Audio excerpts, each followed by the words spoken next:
Ordinarily, I wouldn't do a second video in a day, but this is a joyous occasion, I believe. Not just that West Ham have been linked with Adama Traoré, but the fact that Gio appears to have seen the light.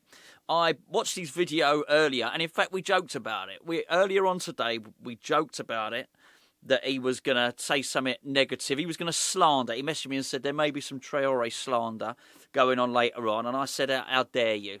And anyway, it appears that he's seen the light. I thought basically he was going to be Edu, who is the director of football at Nottingham Forest and responsible for Nuno Espírito Santo getting the sack because Edu didn't want to buy Traoré and Nuno did.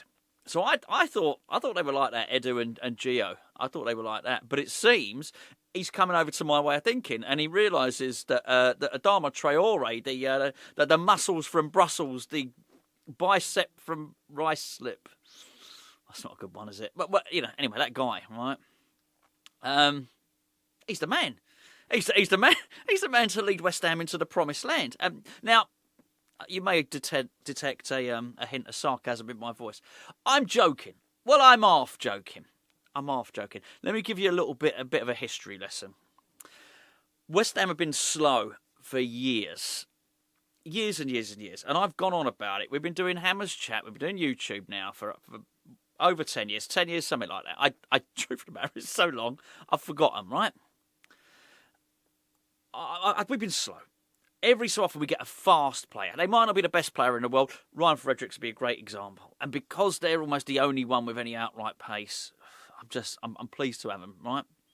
Whenever we're devoid of anything, it's the same. It's like when Sam Allardyce had such a pragmatic team. When we had Ravel Morrison and Joe Cole, I was absolutely delighted. Even Zarate wasn't the best player in the world, but he had technique. Oh, it was like a welcome relief. Right, so anyhow, we got no pace at West Ham, no pace. And we've been linked with Traoré loads and loads of times. Now, he started his career at Barcelona.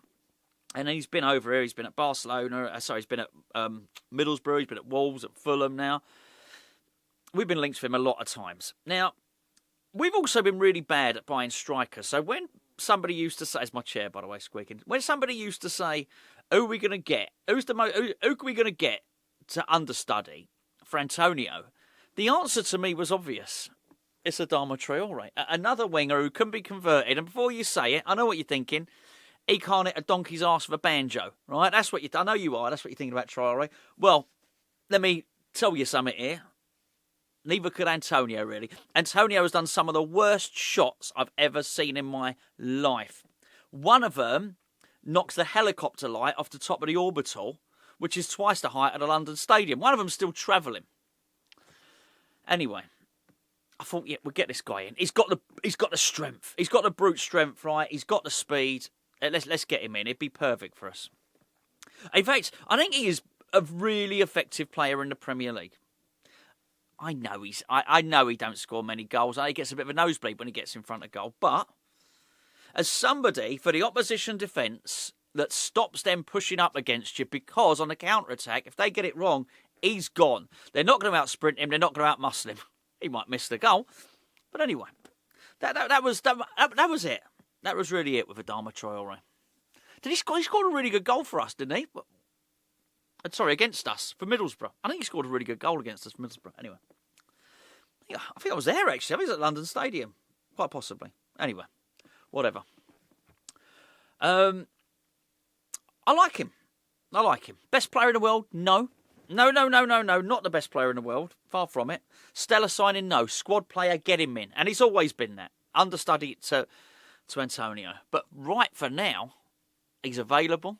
I'll go and drive him myself. As you know, I've been in the van before. I drove down to pick up James Ward-Prowse. I've driven him back now. Tried to get a refund. Anyway, I'll go and pick him up in the van. I like him.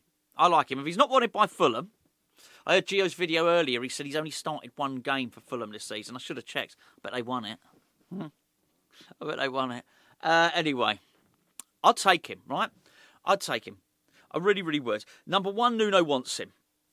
Number two, he's not going to be expensive. And number three, I think he improves the squad. I really do. I looked on that bench, and look, I don't mind. I don't mind Walker Peters being a utility player. I think that's what he is. I think that's why we got him. I don't see the big shock that he's going to sometimes be deployed on the wing. I think I watched Southampton 4 times last season. 3 of the times I watched Southampton, he was on the wing, right? So I don't think it's any big shock there. But ideally, when you're chasing a game, you don't really want to put him there. If what happens is if Nuno wants to put basically a utility player, a fullback on at the wing to see a game out, fair enough. But we're going to be chasing games and we're going to want another threat. And for that, you need a fast winger. And I know what you're thinking. I'm almost clairvoyant today. I like Clinton Baptiste. I know what you're thinking. You're thinking we've got a flying winger. It's Luis Guilherme. Forget it, right? Not my fault. I would have given him a chance. I absolutely would have given Luis Guilherme a chance by now. But Julian Lopetegui didn't play him. Graham Potter didn't play him. And now Nuno Espírito Santo's not playing him, right? That's not my... I'm the last person to blame for Guilherme not getting a game. But I think what you have to do is separate what you would have done yourself and your hope for the player to actually what's happening. Because he's just not going to get used. Nuno Espírito Santo is not going to use Guilherme off the bench. And that's just... Yes, he's only managed 6 games. But there was a whole load of other stuff going on beforehand with other managers. I don't think he's going to get his chance. I think he's going in January. So sometimes you're going to need to look on the bench and you're going to need action man. And I think that's what you're going to get with him. I'm really loving Souček as a super sub. I think that's great. Souček, the striker super sub. Brilliant. Absolutely brilliant. Helicopter, carry on. Love all that stuff. 250 games. He's a match winner. West Ham ain't got many match winners, by the way. I'm not suggesting Traoré is one. Very few. This is why it was important not to sell him, particularly not to sell him to Leeds. He is that. He guarantees you goals. And if it had gone to Leeds, I'm talking about Souček here, guarantee you goals. We got that. In many respects, actually, Wilson guarantees you goals, and he is a match winner. But not for very long. You've got to get something off him when he's on the pitch. And I don't want him to be starting games for West Ham. So this is good. This is good. But I would get Traoré. I'd get Traoré as the super sub. Because I think he'd be cheap. I agree with what Gio said. His contract is up in 6 months or whatever it is, right? He's going to be, I agree with what Gio said, 2, 3, 4 million. Something like that. And that is loan fee money. Go and get him. Go and get him. Because it allows you to focus your spending where we need it, which is at striker. Again, that was a chair. Can you hear it? Probably can. Focus on the centre-back, focus on the striker. Not wasting money elsewhere. So there you go. I'm liking a bit of it. I like a bit of Adama Traoré, as you've probably already noticed. Bring him in. What is not to like? But the best thing about this is that the Geo seems to be converted to the calls. By the way, don't forget that raffle. I meant to say at the start of the video, £1. £1 to get into for the raffle. Signed Freddie Potts shirt, signed Jared Bowen shirt, or a Hammers Chat goodie bag. Probably more like a goodie box, actually. But you notice you don't get a bucket anymore when you order a bargain bucket at KFC. It all comes in a bag.